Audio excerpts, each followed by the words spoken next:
A big thanks to HelloFresh for sponsoring today's video and for most of all, making my life a lot easier. Because I just go on the website, pick my meals for the week, all the ingredients turn up at my door with a recipe card to follow. It is so easy. And I actually like that I don't have to wander around shops around people because I'm quite antisocial, to be honest. The menu's huge, there's lots of premium options and more importantly for me and a lot of you lads out there, high protein meals. I've had plenty of these, the quality is really good. Honestly lads, you won't regret it. And if you're trying to like count calories like I do and you know, make sure your portions are exactly right, this is a really good way to go. And they've actually got a massive offer on right now. You get 50% off your first HelloFresh box, 20% off your next 4 boxes, plus free treats for 2 months. Just click the link in the description below or scan the QR code on screen now. It's hellofresh.co.uk/HFKickoff. And when you check out, just use my code HFKickoff, all block capitals, all one word, HFKickoff. Get yourself on it. You'll get healthy, easy to make food that tastes great. Big thanks to HelloFresh for sponsoring the video, but for now, enjoy the video. Right, lots to talk about today. We've got the Bruno Guimaraes to Arsenal transfer. Even Liverpool are interested, for Christ's sake. This situation is picking up an uncomfortable amount of momentum right now for me. And then there's the wider impact on Newcastle and in our transfer business generally this summer that I'm going to talk about. And I'll also finish off with a little bit about England at the end, because obviously we've qualified, but there's some things to worry about there. So the Bruno situation, initially we heard that there'd been talks held, and this is how transfers are done now, where players will be tapped up and it's now just an accepted thing. And if their agents go, yeah, we're interested, then a bid goes in. Because clubs like Man United, Liverpool, Arsenal, they don't want to be humiliated bidding for a player who doesn't even want to fucking join. And I get that, but, you know, rules apparently don't matter anymore. Okay. Arsenal have made a verbal bid to start off with of 55 million, which tells us Bruno Guimaraes' agents, no matter how much this pains Newcastle fans to acknowledge, have given them the green light to make a bid. If you get the deal done, we'll come. I have to acknowledge that early on because as much as we love Bruno, reality matters. And I've heard some just insane statements from Newcastle fans in the last couple of days. Just the level of delusion where we do not want to believe that Bruno would consider joining Arsenal. However, man, they're the fucking Premier League champions. What are we talking about here? He finished 12th, dragged us to 12th, by the way, last season. So there's been an acknowledgement from his side that he would be interested in the move. And now Arsenal are apparently preparing a second bid. Now, there's a real problem here with Newcastle and Arsenal trying to do this deal because for Arsenal, Bruno Guimaraes is a 28 going on 29-year-old midfielder who will immediately enhance their chances of retaining the Premier League title, but also give them a better chance in a Champions League final if they make it there again next season. He's going to make them better immediately. It's not one for the future, it's here for the right now. But his age and the lack of years left on his contract, he's only got 2 years left on his fucking contract, mean that the value Newcastle can charge for a player of that level of quality is diminished. Unfortunately, Newcastle didn't think, should we tie him down on a new deal last summer? Again, the amount of times this has happened with these fucking idiots running this club, I'm sick of it. I've done multiple videos telling the owners what they need to do now, and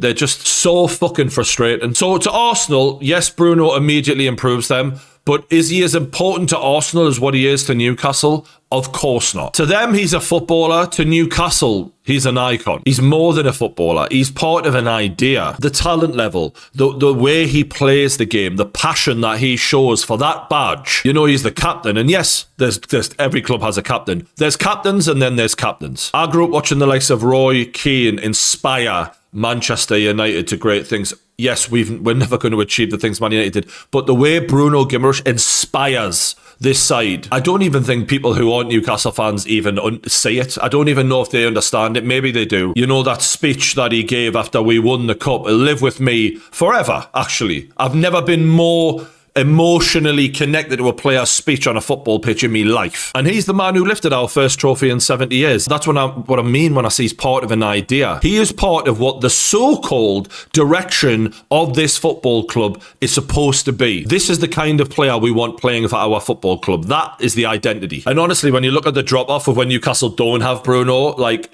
so much credit goes to Eddie Howe, and rightly so. Eddie did build this side, and for all the mistakes he's made, I'll give him credit for the things good good he did. But when you look at what we're like without Bruno, the responsibility Bruno can also share with Eddie Howe as to one of the main reasons why we ever won anything. He is one of the biggest factors. So when you look at a Tonali who's priced at 80 to 90 million, 26 years old, we've got him on his contract for a few years, and you're like, Bruno's way better than Tonali. But he is older and his contract is less. But to us, he's actually priceless. There is no amount of money that you can give us for Bruno that we can then take and go, let's go and buy another Bruno. They don't exist. Is there good midfielders out there? Yes. But his personality, it makes him different to other footballers. And when you've got a player who's got that level of personality, that drive, that plays with your heart on your sleeve type of attitude, you're never going to replace it.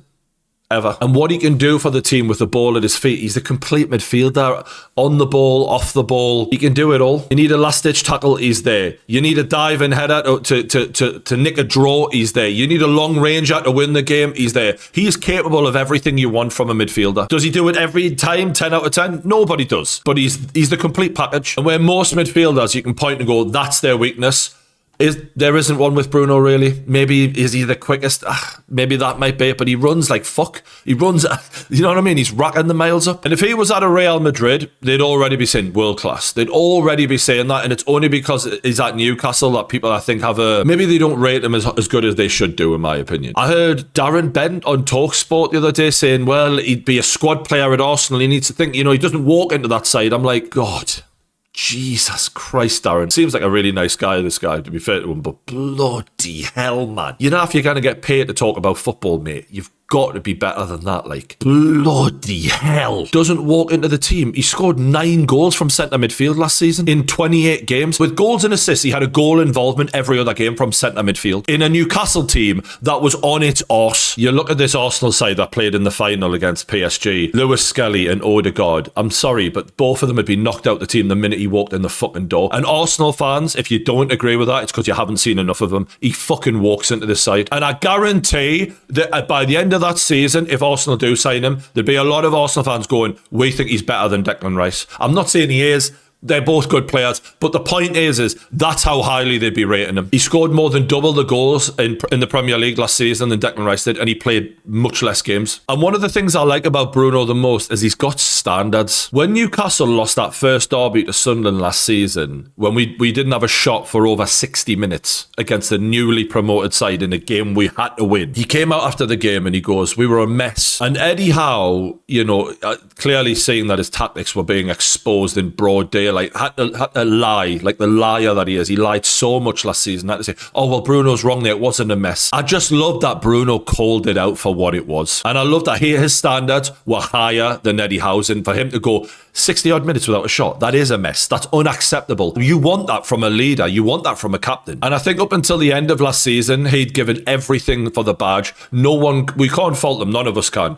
But at the end of last season, I think it was Fulham, and he downed tools in that game, and I thought, you don't believe anymore, you don't believe in this club, you don't believe in this manager, and you don't believe in where the direction of this football club's going in terms of the ownership. You could see it. The thing with Bruno is, because he wears his heart on his sleeve, you can read him like a fucking book. And I thought straight away, oh no, that's something to think about that. And a lot of Newcastle fans noticed it, but not everyone connected all the dots. And can we blame him if he's given up? Because the bottom line is, he gave everything and he delivered, and they didn't meet him halfway. The ownership promising the infrastructure that we sold to all of these lads when they first come in, that will be a new stadium, there'll be a new training ground, all of it, non-existent. Laughingstock. The manager went and spent 250 million last summer and bowls the season up completely. Hasn't met Bruno halfway, when Bruno has rescued Eddie Howe, by the way. Last season, if it wasn't for Bruno, we would have been relegated, in my opinion. He rescued Eddie Howe's reputation last season. And Eddie Howe made mistake after mistake after mistake. That was one of the dumbest managerial seasons I've ever watched from a manager in my life. And it's quite shocking, because Eddie's reputation was so solid before that. The amount of mistakes he made, it was like, you're a fucking moron. Like, I still can't believe what he did that season. And anyone who can't say it, it's because they don't know what they're talking about. They don't know football. It was written up, and anyone hiding it for Eddie, all these journalists who are up Eddie's arse, we can all say what it was. So don't even bother lying anymore. Eddie fucked it completely. And this is one of the reasons why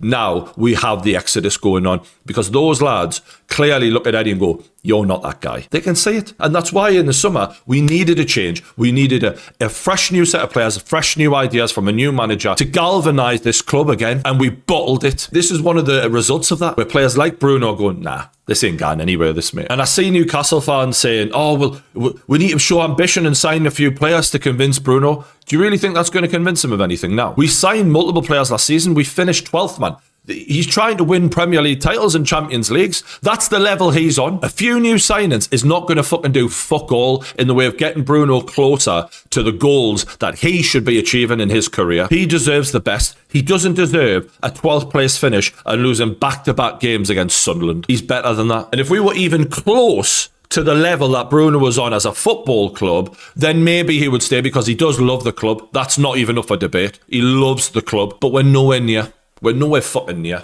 He's just watched Anthony Gordon, who isn't half the player he is, by the way, go to Barcelona, for Christ's sakes.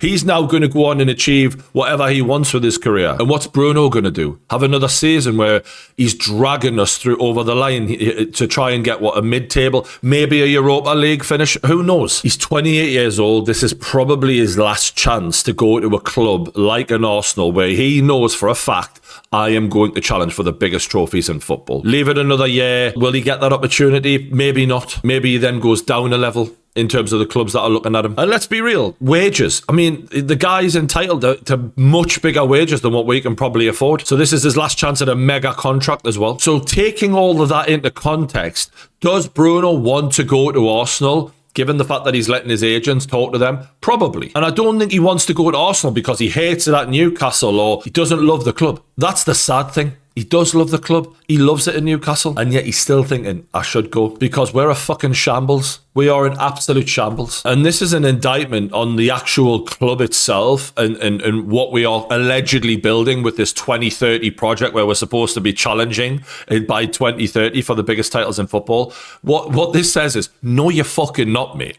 No chance. Not when players who love the club are leaving because they don't believe in it anymore. So for me, if he does go, this is not going to be anything like the Alexander Isak one where, we're seeing the lad down tools, refuse to play, all of that shit. I'll wish him well. And I hope whatever his decision he makes, I'm going to be totally fine with it because he's given everything and we failed him. He never failed us. And his status as a club legend is set in stone for me. Even if he plays for Arsenal, it won't impact it one bit. It can't. He's a lad from Brazil. He fucking fell in love with a football club. He gave everything. He lifted our first trophy. That's forever, that. So if he does go, I say good luck to him. Now, as for Newcastle's transfer window as a whole, we're sitting there waiting on the Tonali situation to unfold. Spurs have apparently offered us the same deal again. I don't...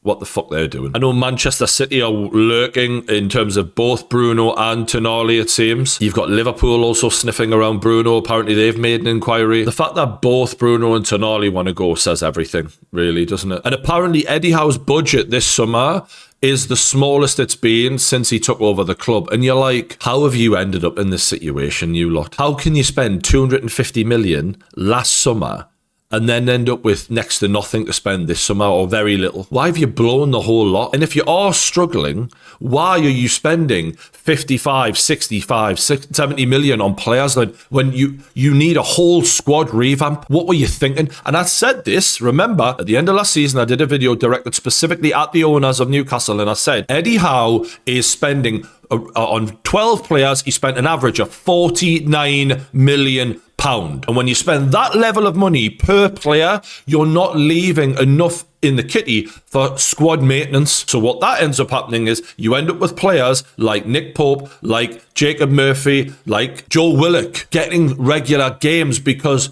these top players who you bought, top players, have been injured, and now you have to revert to what else you've got in the squad, and you're not keeping the overall level up. And I said, Eddie Howe is not being smart about how he's building the squad out at all. Yes, spend the odd big fee on the odd big player, but you have to cut your cloth to suit and realise you need the whole squad's level to come up. The way Brighton have, the way Bournemouth have, the way Brentford have.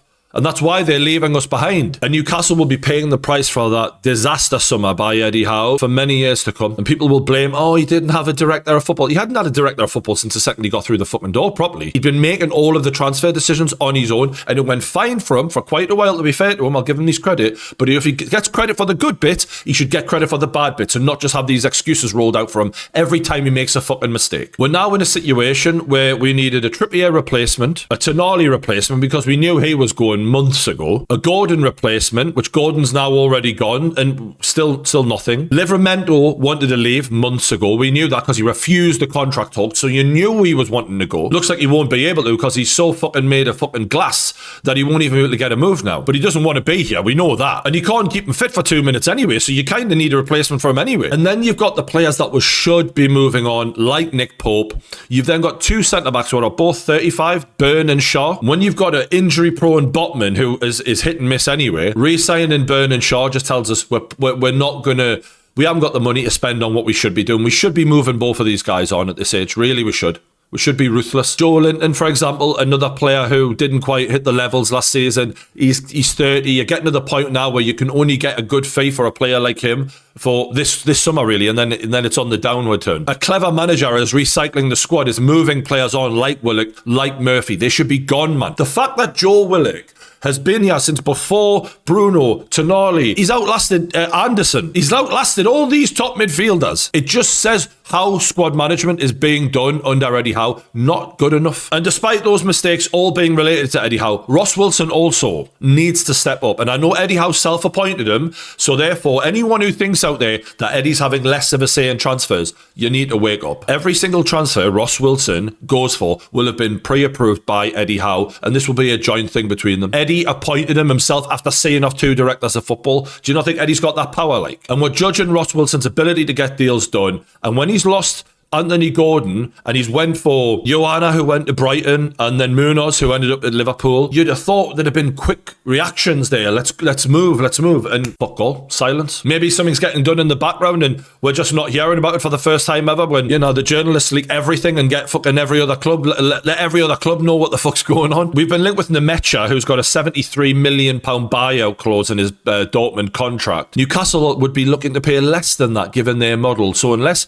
Dortmund negotiate the clause down, it would be difficult to do the deal. Brilliant.